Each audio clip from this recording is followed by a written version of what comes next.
이 유리창을 통해서 반대편에 있는 어떤 사물이나 물건을 보는 건 너무 어렵습니다. 이유가 무엇이냐? 깨져 있기 때문이죠. 맑은 유리창, 깨끗한 유리창이 아니고서는 그것을 통해서 반대편에 있는 어떤 것을 제대로 보기가 어렵습니다. 더더욱이 이렇게 정말 박살이 나 있는 유리창을 통해서는 도저히 내가 보고자 하는 것들을 제대로 볼 수 없다라는 사실입니다. 뿐만 아니라 이러한 것들을 우리는 관점이라고 이야기를 하는데, 이 관점이라는 것은 어떤 사물이나 현상을 관찰할 때에 그 사람이 보고 또 생각하는 태도나 방향, 또는 그러한 처지, 또 어떤 사물이나 현상에 대한 어떤 사람의 의견이나 생각을 이야기합니다. 그러니까 어떤 관점을 가지고 있느냐에 따라서 보는 것이나 또 느껴지는 것이 다를 수 있다는 거죠.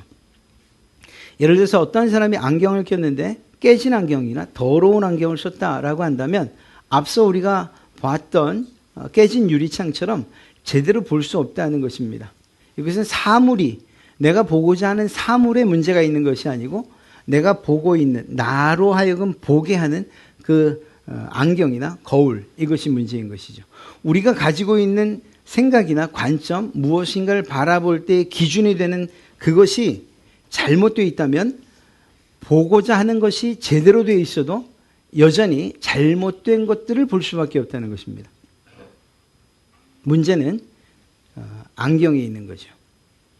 문제는 유리창에 있는 것입니다. 그것들을 깨끗하게 닦고 그리고 파손되지 않은 상태에서 바라본다면 우리는 어떠한 물건들을 제대로 볼 수 있을 것이라는 것입니다. 저희는 마태복음을 강의하고 있고 그 가운데서 산상수훈을 보고 있으며 그 가운데서 특별히 예수님께서 말씀하신 바리새인들보다 더 나은 의에 관해서 저희가 살피고 있습니다. 먼저는 율법에 대해서 아까 우리가 보았던 깨진 안경이나 더러운 오염된 안경을 가지고서 바라보는 그러한 관점, 바리새인들의 의가 있고 정말 깨끗한 이런 안경처럼 하나님의 뜻을 그대로 바라볼 수 있는 예수님이 말씀하시는 의가 있다는 것입니다. 이렇게 더러워진 안경처럼 우리는 죄로 인해서 오염되어 있기 때문에 우리가 바라보는 것들이 올바를 수 없다는 것입니다. 이 죄의 문제가 해결되지 않는 이상은 사실은 우리가 가지고 있는 관점은 잘못될 수밖에 없다. 그리고 바라보는 것들이 어그러지거나 혹은 또 왜곡돼 보일 수밖에 없다는 사실이죠. 그런 점에서 이 율법을 바라볼 때에도 주님은 그러한 인간적인 그리고 죄로 오염된 관점을 버리고 내가 바라보는 방식대로 내가 가지고 있는 이 안경, 이 제대로 하나님의 뜻을 알 수 있는 이 방식을 선택하라. 그것이 바로 주님이 말씀하시는 의인 것이죠. 이것에 대해서 몇몇 가지를 예를 들어서 말씀하십니다. 살인, 6계명을 이야기하실 때 이러한 죄로 오염된 인간의 관점에서 보면 살인이라는 실제적인 행위가 있을 때 그것을 죄로 규정한다고 그렇게 가르쳤던 것입니다. 바리새인과 서기관들은 그렇기 때문에 살인에 대해서 2-3명의 증인이 반드시 있어야 된다라고 이야기한 것이죠. 그러나 주님께서 말씀하시는 하나님께서 이 계명을 주실 때 그 원뜻, 원의대로 한다면 그것은 단순하게 실제적인 살인에만 해당되는 것이 아니고 너희는 그 뜻을, 하나님의 이 율법의 뜻을 더 확대하고 그리고 강화시켜야 된다. 다시 말해서 분노나 경멸, 모욕적인 욕설, 이 모든 것들도 살인의 범주에 두어야 한다. 증인을 찾는데 먼저 네가 증인이고 이 이야기를 듣는 하늘과 땅, 하나님께서 만드신 온 우주 만물이 증인 아니냐. 무엇보다 하나님께서 증인 아니시냐. 이렇게 이야기하고 있는 것이죠. 그래서 바리새인들과 유대인들이 이야기했던 아주 편협하고 좁은 의미에서의 실제적인 살인만이 아니라 이것에 수반되는 거기까지 가는 모든 과정들, 분노나 경멸이나 조롱이나 이런 것들이 담긴 욕설이나 이 모든 것들까지도 살인하는 것이다. 이렇게 말씀하고 계신 것이죠. 주님께서는 구약의 율법을 더 강화시키셨다는 것을 알 수가 있습니다. 또한 간음도 마찬가지입니다. 결혼 관계 외의 모든 성관계, 남편과 아내를 제외한 모든 성관계, 간음, 간통, 현대의 법이 이것이 없었다 하더라도 그럼에도 불구하고 성경은 이것을 여전히 간음으로 두고 간음에 대한 처벌은 사형이었습니다. 그러니까 매우 심각한 범죄라는 것을 알 수가 있죠. 성적인 음행이나 간음이란 실제적인 행위가 있고 또 그것에 대해서 증인이나 혹은 그것들이 드러났을 때에 바리새인들과 유대인들은 돌로 쳐 죽이는 이러한 형벌을 그에게 가했습니다. 그런데 예수님께서는 이렇게 실제적인 행위뿐만 아니라 너희의 마음 속에 있는 것과 생각 가운데 있는 것, 마음에 품은 음욕과 그리고 머릿속으로 상상하는 것까지도 이러한 간음의 범주에 두셨다는 것입니다. 그러니까 주님께서 말씀하신 이 율법이 더 강력하다는 것을 알 수가 있죠. 무엇보다 이러한 모든 죄들, 혼자서 행하는 것 혹은 어떤 사람과 모르게 은밀히 행하는 것 같지만 그러나 이것은 이미 하나님 앞에서 행하는 것처럼 하나님에 대한 죄로 인식해야 된다. 그리고 그것이 더 나아가서 하나님만 사랑하는 것 외에 다른 우상 숭배하는 것들을 구약에서 영적 간음이라고 말하는 것처럼 오늘날 너희들도 내 백성된 나를 따르는 예수님을 따르는 모든 제자들도 이러한 사실을 가지고서 하나님만을 사랑하고 그것 외에 다른 것들을 사랑한다면 그것이야말로 하나님께서 심각하게 생각하시는 영적인 간음이라고 우리는 여겨야 된다. 그래서 어떤 현상뿐만 아니라 마음속으로부터 시작된 모든 것까지도 죄의 범주에 두고 계시다는 거죠. 이혼도 마찬가지였습니다. 이 바리새인들과 유대인들은 이혼의 근거에 집중을 했어요. 그러다 보니까 이혼 증서만 써주면 된다고 생각했고 그 이혼 증서를 써주는 근거에 대해서 남편이 느끼는 수치, 그래서 말도 안 되는 음식을 잘 못했다거나 밥을 태웠다거나 혹은 또 남편이 못생겼다고 생각하는 이런 모든 것까지 말도 안 되는 것까지 이혼의 근거로 삼아서 이혼 증서 써주고 그리고 마치 버리듯이 이렇게 이혼을 처리했고 그것에 대해서 아무런 죄의식도 느끼지 못했어요. 이러한 바리새인들과 서기관들의 의, 이것은 정말로 죄로 오염된, 그래서 잘못 인식하고 있는 그러한 의다.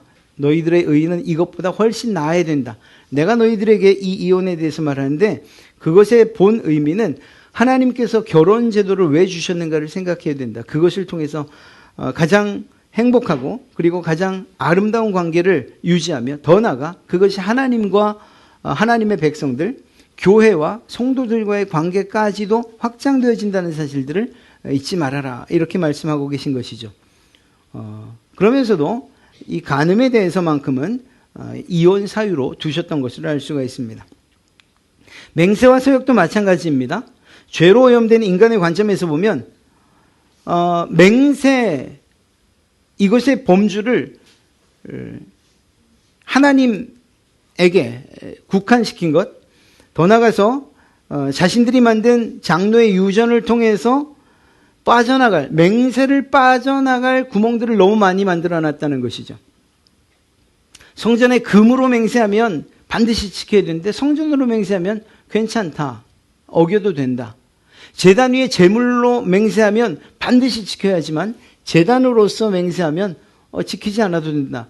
이렇게 가르쳤던 것입니다. 그리고 그렇게 알고 있었던 것이죠. 그러니까 맹세나 서약, 이것에 대해서 너무나도 진실하지 못하게 대했던 것, 그것이 지금의 현실이었던 것입니다. 예수님 당시에.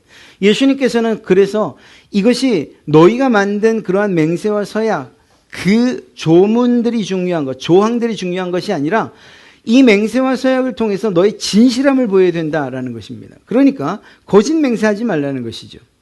말한 것에 대해서는 책임을 지라는 것이죠. 하나님 앞에서 진실하게 살아야 된다는 것입니다. 하는 말마다 진실함이 묻어 있어야 되고 다른 사람들이 들었을 때에 믿을 수 있는 그러한 이야기여야 된다는 것입니다.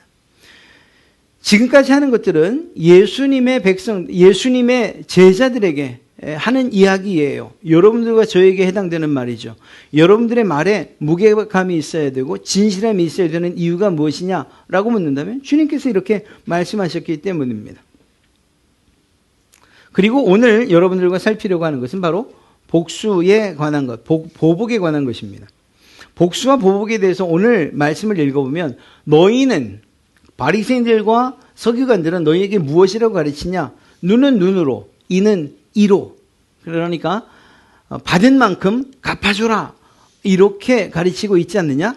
그런데 예수님께서는 이것이 단순한 개인의 복수에 관한 문제가 아니라는 사실을 분명히 알고 계셨습니다. 그것은 결코 틀린 것이 아니에요. 무슨 말인가 하면 이것을 동해보복법이라고 이야기합니다. 받은 만큼, 해를 입은 만큼 그대로 갚아주라는 것이죠. 그런데 이것이 개인의 보복에 관한 내용이 아니에요. 이것은 재판, 판례법입니다. 판례법. 그러니까 재판장이 재판을 하고 판결을 할 때에 어떤 피고와 원고 사이에 이 부조리함이 없이 공명정대하게 처리하기 위해서 받은 만큼 그것에 대해서 갚게 하는 것이었어요. 모세오경에 이것은 3회 등장을 합니다. 첫째는 출애굽기 21장 12절부터 36절. 이것은 개인적인 상해예요. 개개인이 어떤 개인에게 상해를 입혔을 때에 관한 내용인데 여기에 바로 이러한 동해보복법에 해당하는 그러한 문구들이 나오죠.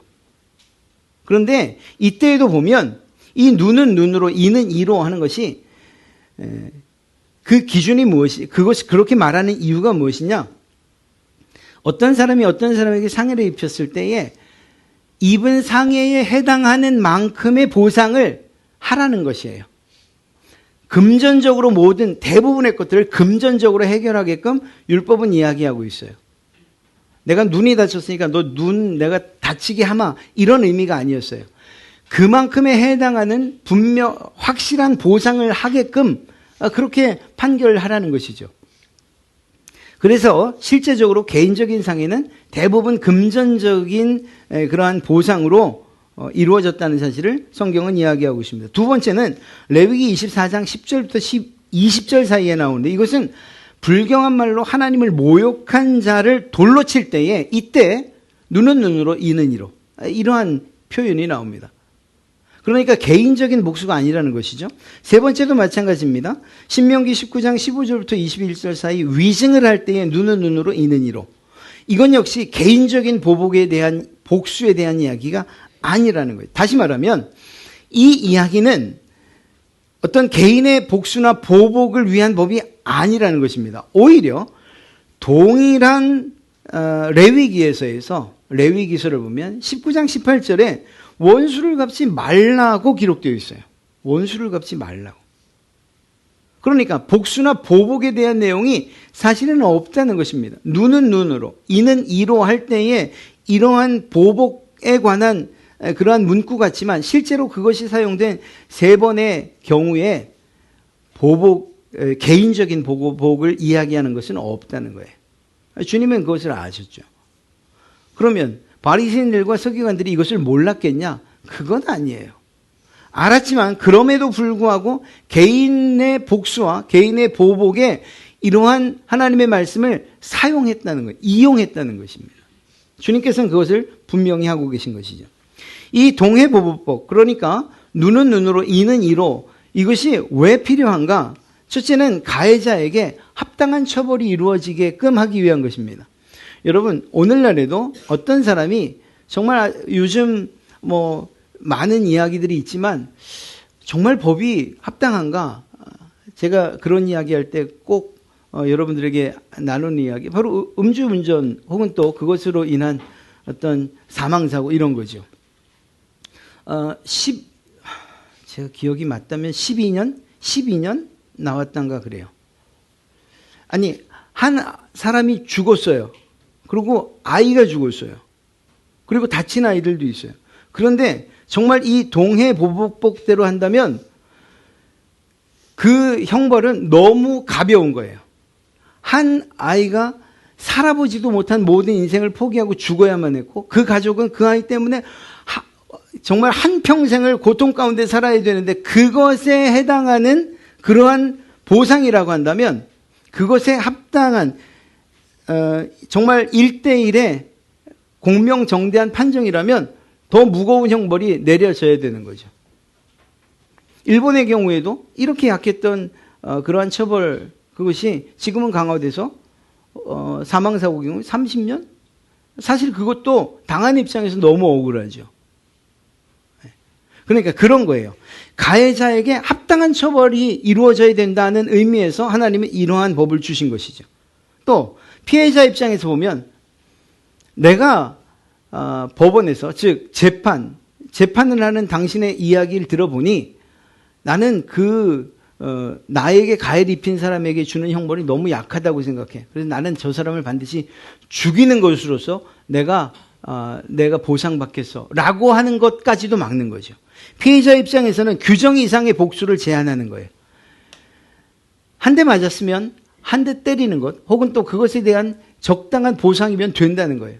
내가 한 대 맞았는데 이 맞은 것이 그저 나의 수치심과 내 모든 자존심을 다 뭉개뜨린 것이기 때문에 내가 한 대 때리는 것만으로는 내가 적당한 보상을 받았다고 생각할 수 없어. 더 많은, 그리고 내가 속이 풀릴 때까지 그 사람을 때려줘야 돼 라고 생각한다면 그것은 합당치 않다는 거죠. 그러니까 가해자에겐 합당한 처벌이고 피해자에겐 규정 이상의 복수를 제한하는 것이 바로 이러한 이 동해보복법의 취지인 것입니다. 그런데 이것을 지금 이 당시에 바리새인들과 서기관들은 잘못 이해한 것이죠. 그래서 이것을 개인적인 복수에 하나님의 법을 이용한 거예요. 이용. 자기의 뜻과 그리고 자기의 목적을 위해서. 개인적인 복수와 보복을 합리화한 거죠. 그 복수와 보복에 대해서 누군가가 물으면 하나님의 법을 봐라. 율법을, 이는 이로, 눈은 눈으로, 된 것은 대인 것으로, 이렇게 동일한 상의를 입혀도 된다고 하지 않았느냐라고 하며 개인의 복수에 대한 합리화를 시킨 것입니다. 이런 일들이 구체적으로는 어떤 일이 있었는지 모르지만, 그러나 많이 찾아봤는데 실제적인 사례들은 찾을 수가 없습니다. 그러나 주님께서 이렇게 말씀하셨다면 바리새인들과 서기관들이 가르치는 내용들도, 그리고 그들의 가르침을 받은 사람들도, 그들도 이렇게 하나님의 법을 이용하고 또 자기 합리화를 위해서 사용했다는 사실을 알 수가 있는 거죠. 이것에 대해서 주님은 말씀하시는 거예요. 세 가지로 이야기하신데, 오림뺨을 맞는 것, 겉옷, 그리고 심리를 더가는 것, 겉옷을 달라는 얘기, 속옷까지, 그리고 오림뺨 맞으면 왼뺨, 그리고 오리를 가자고 하면 심리를 가자고 하는 것까지 이야기를 하고 있죠. 여러분, 이 오림뺨, 저는 그렇게까지는 생각을 못했는데 어떤 분은 그렇게 해석을 해놨다고. 이건 정말 인격에 대한 모독이다. 생각해 보십시오. 제가 오른뺨으로 때리면 왼뺨을 맞게 돼 있죠, 상대방은. 그런데 그것을 이 오른뺨을 맞았다라고 하는 것은 손등으로 쳤다는 거예요. 이건 어떤 분의 해석입니다. 그러니까 손등으로 치는 건 정말 모욕적이다. 사실 뭐 손등으로 치건 손바닥으로 치건 모욕적이 아닌 일이 있겠습니까? 이게 정당한 체벌이라기보단 그 상대방에 대한 인격적인 모독으로부터 시작되는 것이라 이야기할 수 있는 것이죠. 또 겉옷에 대해서는 재물과 재산의 손해를 입었을 때를 의미한다. 또 심리를 가자고 하는 것은 인격적이든 혹은 신체적이든 어떤 자유를 구속당하고 박탈당하는 이러한 경우를 만날 때라 할지라도, 그럼에도 불구하고 그것에 대해서 복수하고 보복하는 것이 아니라 오히려 주님께서 말씀하신 대로 하면 오히려 그 상대방에 대한 복수의 마음을 내려놓기를 원하시는 것을 이야기하는 것이죠. 사실 받아들이기 너무 어려운 일이긴 합니다. 왜냐하면 내가 한 대 맞은 것이 억울한데 어떻게 그 억울함을 풀지 않고 살 수 있습니까? 라는 것입니다. 그런데 주님께서는 그것을 우리에게 말씀하고 계신 것이죠. 사도 바울은 이러한 예수님의 이야기를 좀 더 잘 우리에게 풀어주고 있습니다. 로마서 12장 17절부터 21절의 말씀인데, 제가 읽어드리겠습니다. 아무에게도 악을 악으로 갚지 말고 모든 사람 앞에서 선한 일을 도모하라. 할 수 있거든 너희로서는 모든 사람과 더불어 화목하라. 내 사랑하는 자들아 너희가 친히 원수를 갚지 말고 하나님의 진노하심에 맡기라. 기록되었으되 원수 갚는 것이 내게 있으니 내가 갚으리라 하고 주께서 말씀하시니라. 내 원수가 줄이거든 먹이고 목마르거든 마시게 하라. 그리함으로 내가 숯불을 그 머리에 쌓아놓으리라. 악에게 지지 말고 손으로 악을 이기라. 여기서 가장 중요한 말씀이 무엇이냐라고 한다면 악에게 지지 말고 손으로 악을 이기는 것입니다. 그러니까 악을 악으로, 사실 그가 나에게 어떤 해악을 입혔다는 것은 악입니다. 이러한 것들에 대해서 복수나 보복이라는 또 다른 악으로 그것을 갚지 말라. 이것이 주님의 뜻인 것입니다. 참 어려운 것이죠. 내가 손해보는 것이 너무나도 크다고 생각되기 때문에 이 일을 하기가 쉽지 않은 것이 사실입니다. 그럼에도 불구하고 주님이 말씀하시고 그 주님의 말씀에 대해서 또다시 풀어 설명하며 권면하는 사도 바울의 이야기도 그것입니다. 악에게 지지 말고 손으로 악을 이기라. 악한 일을 당했을 때에 내가 그것을 복수하는 것은 그 악에게 지는 것이다, 이렇게 표현하고 있는 것이죠. 오히려 손으로 그 악을 이기라. 복수나 보복이 아니라 또 다른 방식으로 그를 이겨야 한다라는 것입니다. 어렵다는 것 압니다. 설명하는, 그리고 이 말씀을 드리는 저도 이 말씀에 대해서 확실하게 지켰기 때문에 네가 그렇게 자신 있게 말하냐? 사실 그렇게 대답할 수가 없습니다. 그럼에도 불구하고 주님은 우리에게 혹시 한 번 실수해도, 또 실패해도, 넘어져도, 여전히 똑같아도 그럼에도 불구하고 이 말씀을 따라 계속적으로 살기를 우리에게 원하고 계신 것이죠. 명령하고 계시다는 것입니다. 오늘 이야기하고 있는 이 복수와 보복이 좀 더 확대되면 그것이 원수 사랑으로 가는 것입니다. 주님께서 우리에게 원수를 사랑하라고까지 하시는 거죠. 그런데 이 문제에 대해서 그 당시에 바리새인들과 서기관들은 무엇이라고 가르쳤느냐? 내 이웃을 사랑하고 내 원수를 미워하라, 이렇게 가르쳤다는 것입니다. 어떻게 할 수 있습니까? 43절을 보니 내 이웃을 사랑하고 내 원수를 미워하라 하는 것을 너희가 들었으나, 누구에게 들었다는 얘기입니까? 바리새인들과 서기관들, 그들의 가르침을 통해서 들었다는 거죠. 그러니까 이스라엘 백성들, 그리고 그 종교 지도자들에게 배운 그 사람들은 이웃은 사랑하되 원수는 미워하라, 그 가르침을 받은 거예요. 그리고 그것이 하나님의 말씀, 그리고 하나님께서 주신 율법을 제대로 해석한 것처럼 그렇게 가르침을 받았다는 것이죠. 그런데 주님은 그렇게 말씀하지 않으십니다. 이것에 대해서 무엇이라고 이야기하시나요? 내 이웃을 사랑하고 내 원수를 미워하라 라고 하는 이 말씀이 어디서 왔느냐? 레위기서 19장 17절부터 18절 말씀을 보면 너는 내 형제를 마음으로 미워하지 말며 원수를 갚지 말며 동포를 원망하지 말며 내 이웃 사랑하기를 내 자신과 같이 사랑하라. 나는 여호와니라. 아니, 이렇게 분명한 말씀이 있는데도 왜 바리새인들과 서기관들은 이 부분에 대해서 내 이웃을 사랑하고 원수는 미워하라고 가르쳤느냐? 이 사람들이 생각하고 있는 형제, 이웃, 이 부분에 대한 해석이 예수님과 달랐기 때문입니다. 바리새인들과 서기관, 그리고 그 장로의 유전에 의한 유대인들의 관점은 무엇이었느냐?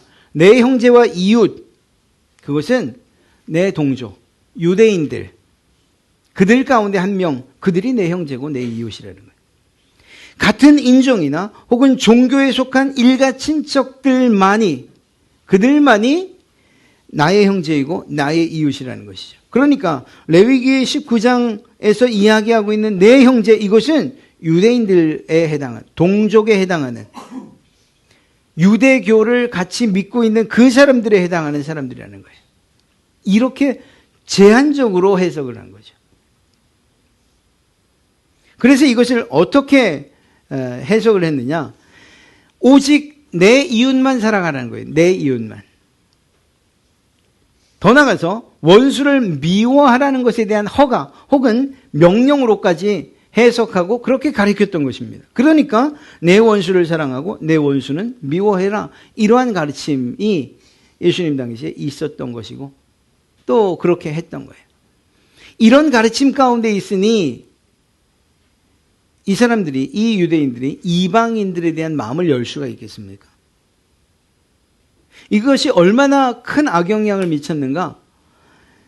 예수님의 복음이 예수님 죽으시고 부활하시고 승천하신 이후에 제자들을 통해서 복음이 선포될 때에 가장 어려웠던 것이 무엇입니까? 이방인 전도였어요. 이방인 전도. 자원하는 사람이 없는 거예요. 누가 이방인에게 가서 복음을 전하냐? 왜냐? 이방인들과 함께 식사만 해도 그것이 죄로 여겨지던 그러한 상황 아닙니까? 오늘 말씀을 여러분들이 마음에 두고 그 상황들을 본다면 충분히 이해하죠. 자기들의 형제 유대인들 그리고 유대 교인들 아니면 다 이방인으로 취급하고 그들은 원수처럼 여겼던 것입니다. 그 원수를 미워해야 되는데 그들과 어떻게 함께 밥을 먹습니까? 그러니까 이방인 전도가 수월할 수가 없었던 거예요. 그래서 누구를 하나님께서 세우시죠? 사도 바울을 세우실 수밖에 없었던 거예요. 사도 바울은 이미 로마의 시민권을 가지고 있는 이방인들에게 열린 마음을 가지고 있는 그러한 사람이었지 않습니까? 물론 거기에 예수님께서 강력한 복음 전파의 의지와 그리고 그 대상에 대한 가르침이 하나님께로부터 있었죠. 그래서 사도 바울은 그렇게 이방인들을 향해서 마음을 열고 그들에게 복음을 전할 준비가 돼 있었던 사람이다 이야기할 수 있습니다. 성경을 사도행전을 보면은 예수님의 제자라고 하는 베드로조차도 이방인들과 함께 만나는 것 혹은 식사하는 걸 얼마나 꺼렸는지 알 수 없어요. 함께 식사를 하다가 야고보가 보낸 사람들이 왔을 때 마치 식사를 하지 않은 것처럼 같이 있지 않았던 것처럼 그렇게 자기를 속이기까지 하지 않습니까?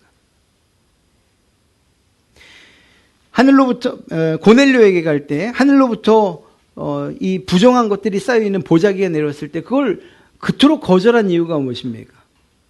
그의 마음이 그리고 그들의 생각이 이방인들에 대해서 그렇게 배척하고 거절하는 마음들이 그들에게 있었다는 거죠. 그러나 하나님은 그런 마음이 사실은 없으셨어요. 율법을 봐도 없어요. 왜냐? 실제적으로 레위기 19장 그들이 이렇게 내 이웃을 유대인으로 한정 짓고 있는 이 말씀 안에도 거류인이나 혹은 이방인들에 대한 이야기가 나오거든요. 출애굽기 12장 49절 말씀을 보면 너희와 함께 있는 레위기네요. 레위기 19장 34절 같은 말씀이죠. 제가 앞서 읽어드렸던 것도 레위기 19장 17절과 18절이고 지금 읽어드리는 것도 레위기 19장 34절 같은 장에 있는 거예요. 너희와 함께 있는 거류민, 이 거류민은 나그네 혹은 또 그들의 종된 사람들, 그들이니까 이방인들이에요. 이방인들, 이 거류민은 너희와 함께 있는 이방인을 너희 중에서 나은 자같이 여기며 자기같이 사랑하라고 되어 있잖아요. 그러니까 바리새인들과 서기관들의 이 해석, 이 장로들의 유전의 해석이 얼마나 잘못된 거죠. 얼마나 자기중심적인 걸 알 수 있는 거죠. 출애굽기 12장 49절에서도 이미 말씀하셨어요. 본토인에게나, 이건 유대인들을 말하죠. 너희 중에 거류하는 이방인에게 이 법이 동일하니라. 하나님께서는 이방인을 구분지으신 적이 없어요.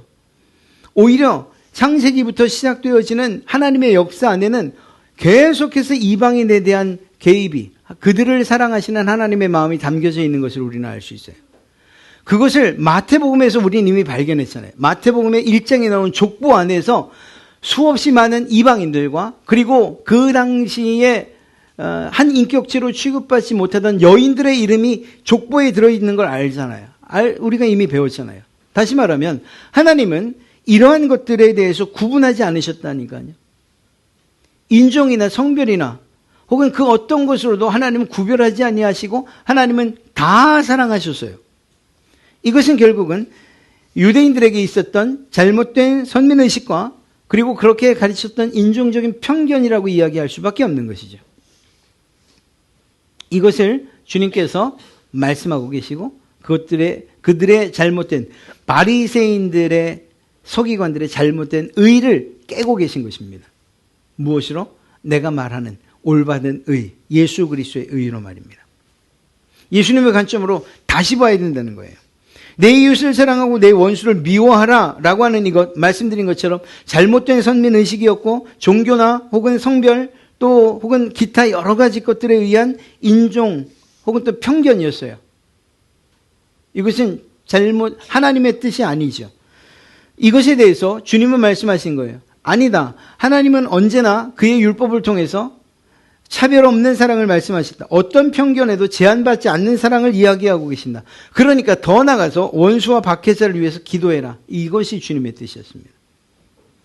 바리새인들이 말하는 의와 예수님의 의가 어떻게 다른지, 얼마나 무엇이 더 고귀하고 그리고 아름다운 의인지, 하나님의 마음에 합당한 의인지 보이지 않습니까? 이러한 이야기를 하시며 44절에서 말씀하시는 거예요. 나는 너희에게 이르노니 너희 원수를 사랑하며 너희를 박해하는 자를 위해서 기도해라.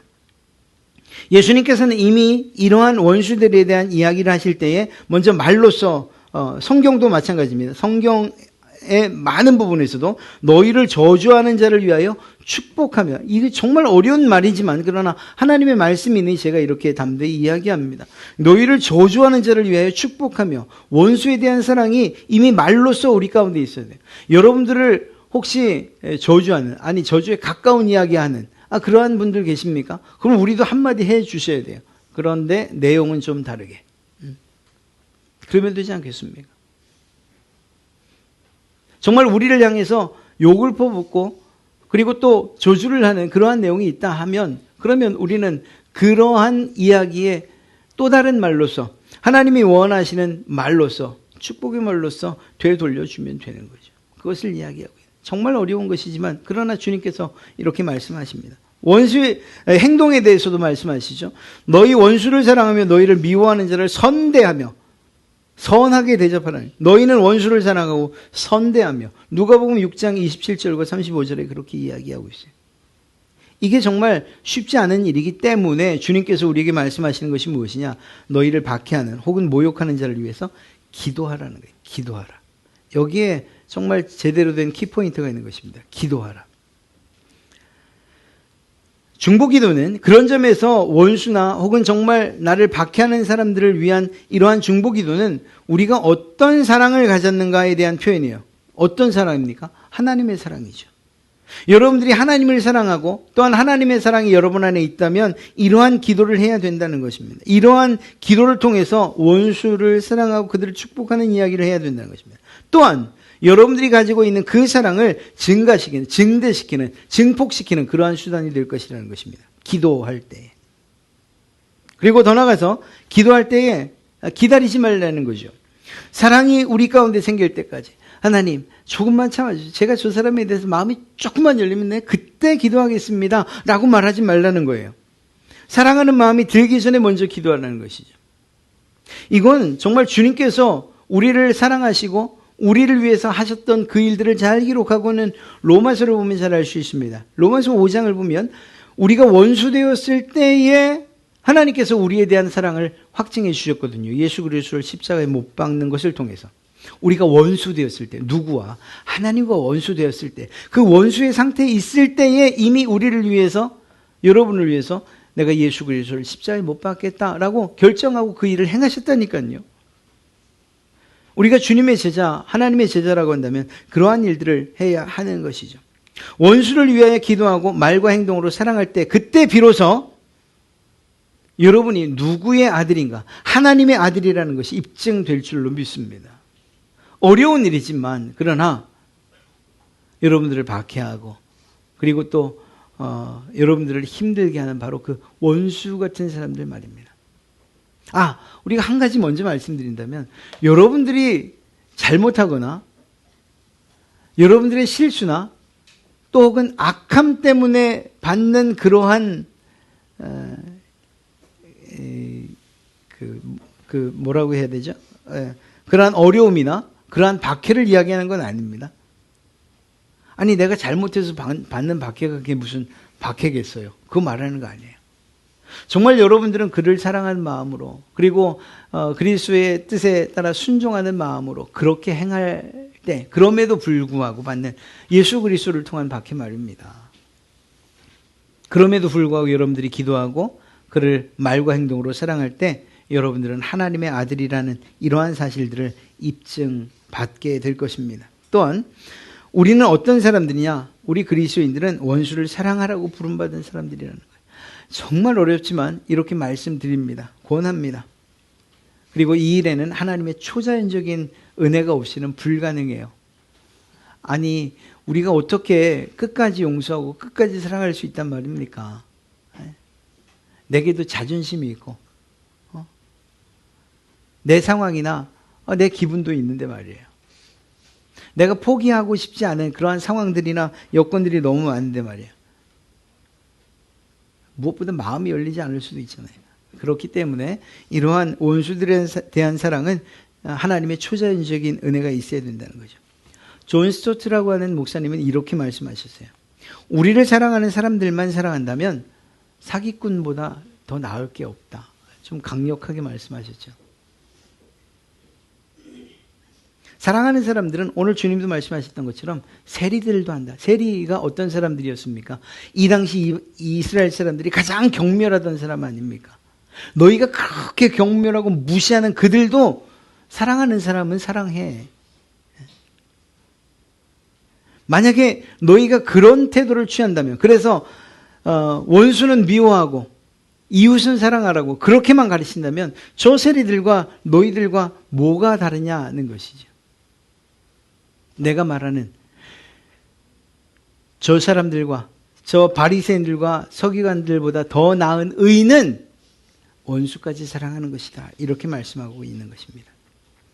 이것이 우리가 지금까지 살피고 있는 바리새인과 서기관들보다 더 나은 의에 관한 내용인 거예요.